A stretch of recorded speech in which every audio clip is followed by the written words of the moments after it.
The Hoover Dam, located on the border of Arizona and Nevada, near Las Vegas, is one of the best-known hydroelectric power plants in the world. The dam impounds the water of the Colorado River and converts the energy of the water flow into electric current. The dam was built between 1931 and 1936. It was dedicated by President Franklin Delano Roosevelt in 1935 before it was fully finished. The dam is over 220 meters high and nearly 380 meters wide. The thickness at its base is 200 meters and 14 meters at the ridge.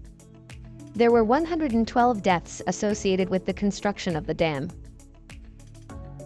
Before reaching the turbines, water from Lake Mead enters the intake towers and flows through gradually narrowing penstocks at a speed of 140 kilometers per hour.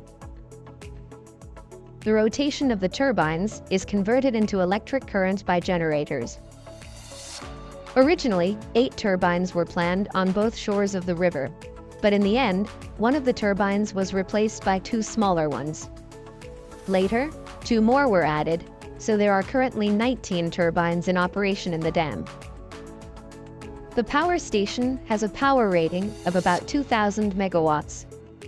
Besides producing electricity, the dam also plays an important role in the regulation of river flow and water storage.